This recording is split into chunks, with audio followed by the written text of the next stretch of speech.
Kick back with Nige and Steff now on 4later. Vids contains strong language.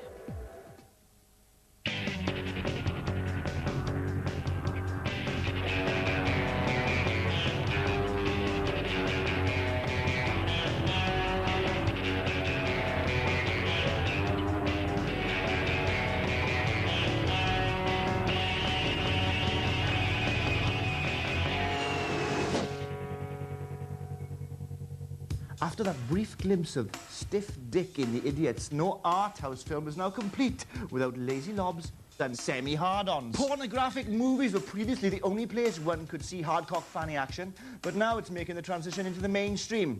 Now, word has it on the grapevine that Clooney's new film is about a guy who can suck his own knob. Brad Pitt's in discussion to play the part of a president with a bent Peter and a penchant for fish-smelling cigars. And Bruce Willis is walking around with a permanent John Leslie in preparation for his new film, Die Hard on 5, Premature Ejaculation. So, spunk is the new black. But typically, Kevin Costner had to get in the act, so he pulled on his regulation khaki shorts and revealed a truncated conical half-pint Guinness glass with a tiny, deformed ant leg inside it. This week we've got an unhealthy double dose from the South Park boys. Wim Wenders heads to Cuba, does some French naughtiness, and Tim Robbins wears some cardigans that would make Casey Kasem blush. First up, South Park, bigger, longer and uncut, where our four foul-mouthed heroes are in a state of excitement as it's the opening day of Terence and Phillip's debut feature, Asses of Fire, a film that causes a series of uncontrollable events. Terence and Phillip are arrested, Canada retaliates by bombing the Baldwins, Terence and Phillip are then sentenced to death, war is declared, Kenny of course dies, the devil and his lover Saddam Hussein plot to take over the world, and Stan goes in search of the clitoris. Got it? Uh-oh. Thank you all for coming on such short notice. This just isn't like you, Stanley. What did my son say, Mr. Mackey? Did he say the S word? No, it was worse than that. The F word? Well, here's a short list of the things they've been saying, okay? Oh, dear God. Young man, you will tell Mr. Mackey this instant where you heard all these horrible phrases. We can't tell you. We all took a sacred oath and swore ourselves to secrecy. It was the Terrence and Phillip movie. Dude, what? You guys, I want to get out of here. Terrence and Phillip? Those Canadians? Excuse me, what the heck is Terrence and Phillip? Terrence and Phillip are two very untalented actors from Canada. Nothing but foul language and toilet humor. Well, I guess I'll have to send a warning letter out to parents before more children see Terrence and Phillip. Everybody's seen it. Eric! I'm sorry, I can't help myself. That movie has warped my fragile little mind. God's halitosis! Look at the mess here! Disappointing, overly long, overly laden song and dance routine that doesn't sustain. Which is a shame, isn't it? Because South Park, the series, is just so well observed and perfect. So why fuck with a formula? If something works for 30 minutes, why stretch it to 85? They spent so long fine-tuning the tunes, it left them no time to work on the gags. But it isn't all anal gland. Some of it is actually really good. The first 20 minutes is a riot, but really, this isn't the South Park we know and love. Kenny? Kenny, can you hear me? How are you feeling, son? Great. Son, I have some bad news. We accidentally replaced your heart with a baked potato. You have about 3 seconds to live. Although inspired at times, the South Park movie does go a song or three too far. Having said that, Terence and Phillip's hit song Uncle Fucker is side-splitting, and Blame Canada has been nominated for an Oscar, which has caused controversy as the Academy want them to change the lyrics. Trying to censor a song they nominated from a film that's primarily dealing with censorship? Parker and Stone must be loving this. I can't find a Canadian server. I've got to break into the mainframe. Damn it, they've got an access code. I'll try to reroute the encryptions. Okay, here we go. Want to help Terrence and Phillip? Sneak out after you get tucked into bed tonight and meet at Carl's warehouse. Tell him we'll have punch and pie. We're not gonna have punch and pie. More people will come if they think we have punch and pie. Punch and pie. Oh, good charming this, isn't it? But really, though, South Park is meant for the kids, isn't it? And ironically, the gratuitous swearing has become playground catchphrases the length and breadth of the country. But the kids can't get in to see it, you see, because it's got a 15 certification. And it's really meant for 11-year-olds. But there's nothing that terrifies the self-appointed moral majority more than the combination of children and swearing. Statistically, more people write in about that than anything else. Come on, get a fucking grip. And if there's any kids up watching this show this time of night, get to bed now before I enrich your vocabulary, you little stump-nubbing shag-baggags. Parker and Stone have managed to create some moments of cinematic genius for the film. Kenny's angelic ascent to heaven, then descent to the very depths of hell is a classic. The bombings of the Baldwins and Arquettes is something we've all thought about at some point. And at long last, young Kenny is de-snorkeled for all to see. South Park, bigger, longer and uncut, is available to buy on VHS and DVD now.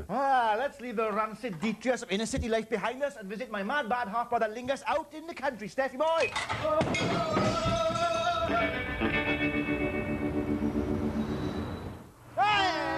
Next up, Granny, which is a premise I just can't get enough of these days, as 8 college friends get together at someone's house for a night of partying and pranks, where the boys must drink till they puke, compare dick sizes and general be cliched wanks. For the girls, well, they have to be jealous of each other's tits and arses, be disgusted by the boys' antics, but at the same time, be strangely attracted to them because, well, they're boys.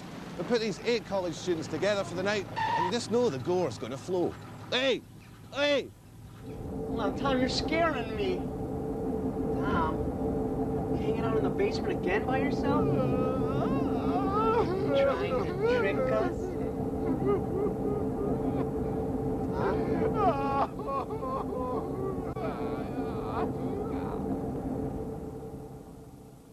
What are you doing here? Hello! Come on, ladies and gentlemen, let's call time on all this knowing, post-scream, tongue set firmly with the usual compliment of axe fodder getting sliced and diced in this pissy, pathetic little nubbin of nothing of a film that's actually like a VHS migraine.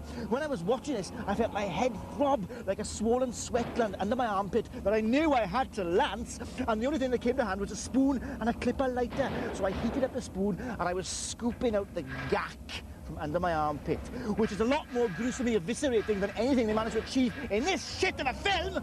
As the moronic teens sit around discussing sex, the conversation veers off to their own personal fears and paranoias.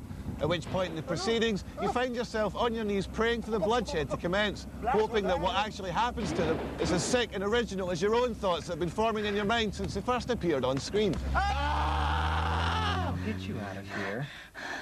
You just have to be careful. And you have to do exactly what I say.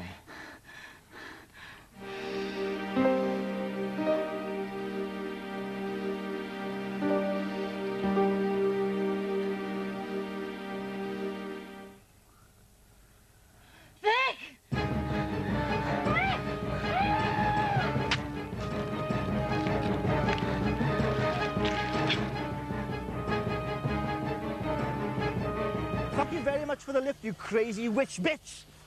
It always amazes me just how many people are involved in the filmmaking process, from producers and directors right the way down to creative consultants, which is industry speak for drug dealers. But because of the rigid militaristic hierarchical nature of the business, no one can turn around and say to the director, "Excuse me, sir, this is a bunch of soulless, heartless, non-filmmaking drivel by numbers. Why didn't you piss off and sell insurance and leave filmmaking to people who've got a real story to tell?" It comes as no surprise that the deaths that do occur aren't the ones you'd hope for.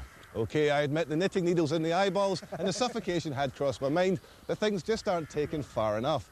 As for the film itself, well, it's obviously someone's attempt to cash in the recent teen idiot horror market, but with their lack of budget and their complete lack of talent, this is a meagre offering in the slasher stakes. There is a plus point, though. It's only an hour long. Granny is available to rent from March 27th. Where are we?